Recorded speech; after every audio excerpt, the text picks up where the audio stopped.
Hey everybody, welcome back to our fly tying video series. I'm Steve Worley, owner of the Worley Bugger Fly Company and guide here at WBFC. Today I'm going to show you how to tie the Purple Pak Variant Cripple. This is a great blue wing pattern to replicate any blue wing olive hatches that you find and like we find this time of year here in central Washington on the Yakima River. So we were first introduced to this pattern when we first started going up north to Alaska to fish the Agulapak River. A guide there had been tying them, and we brought this pattern back here to central Washington, put a couple of tweaks on it, integrated some foam and some CDC into it, and kind of made it our own little pattern here. We like this foam because being a cripple pattern, the real mayfly is struggling in the meniscus.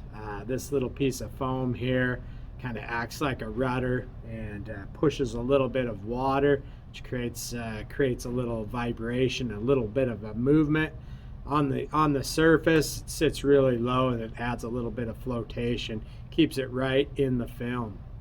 So let's get started, and I'm going to show you how to tie the Agulapak variant.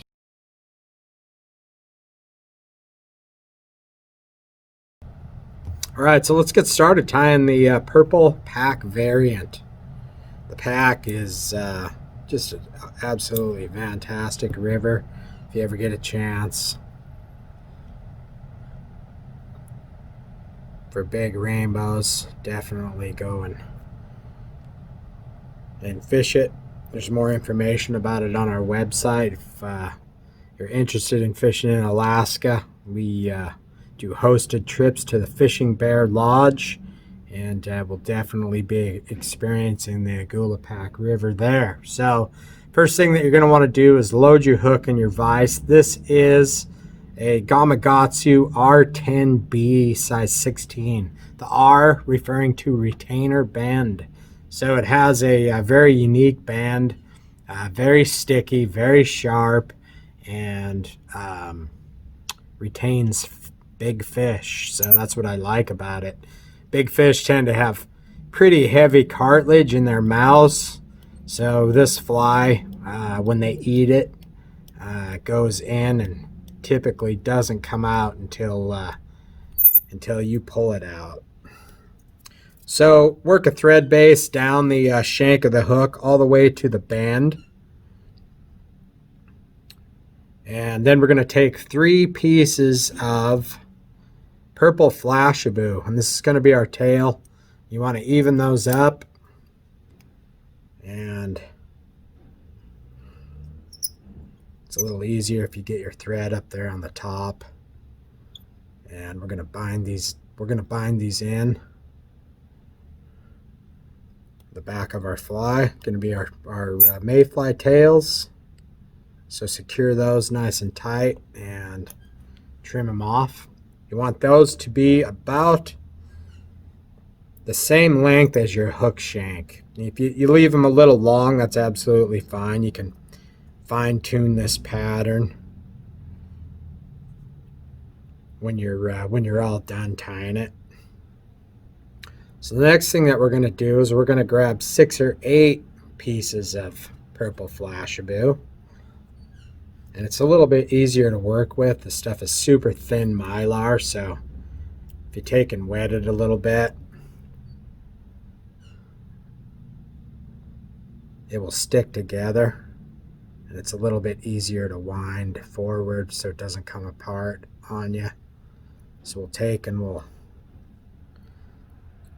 fix those to the shank and bind them down and tie that all the way down to the bend where you're starting to make your first wraps, and then work your thread back up about 3/4 of the way up your hook shank. And now we can start wrapping the body of this fly. It doesn't have to be a super thick body. These mayflies are, especially in the fall, are thin bodied.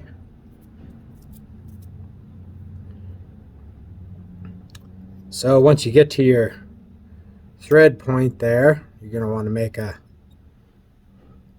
couple of figure eights around it, tighten it down, make sure that that mylar is tied in, make a few more thread wraps, and a half hitch will secure that.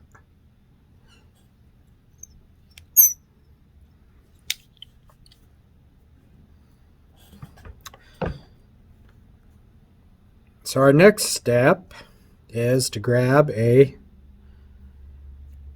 piece of 1.0 millimeter razor foam. This is gray because Blue Wing Olives, their wing is gray, so this is made to match. And we're going to lay that right up on the top, right where we stopped our thread. You don't want it to be super wide, about 1.5 times the width of the hook, about what the size of a mayfly's wing is. And we'll bind that in, we'll make some thread wraps, we'll pull that up, we'll work our thread forward a little bit.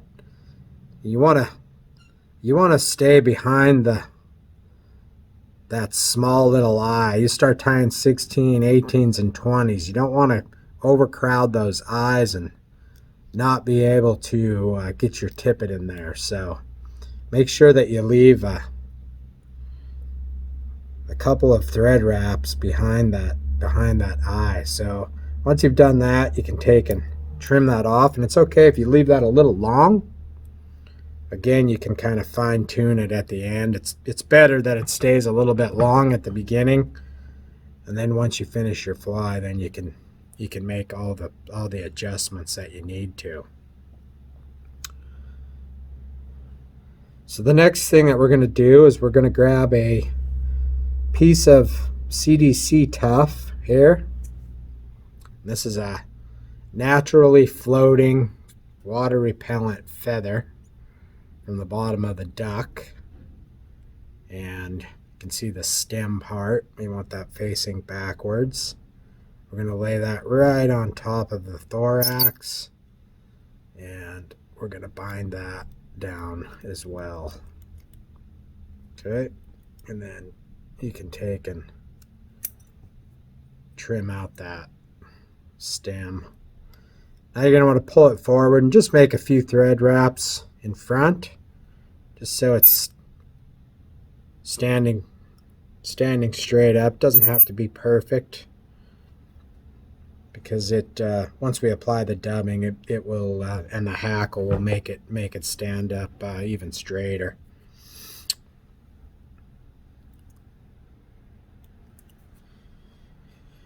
So the next thing here, we're going to grab our sized Grizzly Hackle. You can use a dun feather too if you like. I like the Grizzly because it just adds a little bit more tone to the fly, and we'll strip off the fibers there so we have something to bind this feather down to. We'll make a few thread wraps there and pull it tight. And this GSP is nice. This real thin GSP is nice to work with because it's super strong. You're not going to typically bust it, even this small diameter, but you know, on these small flies, it's just great for tying in these small materials.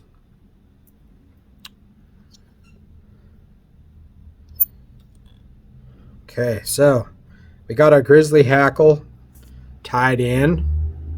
Next step we're going to do is we're going to take our dubbing. This is Nature Spirit product, extremely fine dubbing. It's a wool dubbing. You just want to pull out just a little bit. It's just going to add some filler in our thorax here. It's going to give us kind of a binding agent for our hackle to lay in. and add a little bit of flotation, being that it's a wool dubbing. It's really nice, makes nice tight bodies, beautiful dubbing. So we're going to make a couple of wraps behind our CDC, and we're going to pull it forward, and we're going to do the same in front of it, and see how that just brings that CDC feather right up, gets it standing straight up. And now we're ready to wind our hackle forward, so we'll make 3 wraps behind. We'll pull that feather forward, and we'll make 2 wraps in front of the CDC, and then we'll tie it off.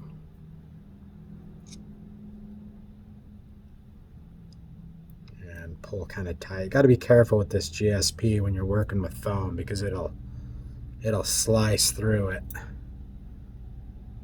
So you got that secure. You can cut out your excess hackle there. Okay, so our last few steps here that we're going to want to do is we're just going to want to take and half hitch this.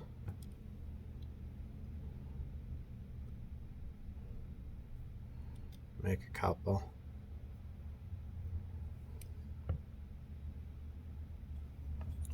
And then we can cut our thread off, and now we can kind of fine tune.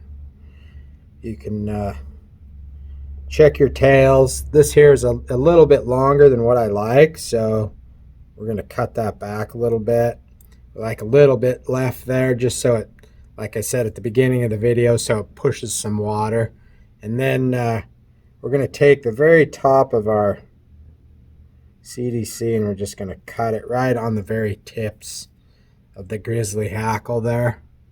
Try not to cut your hackle.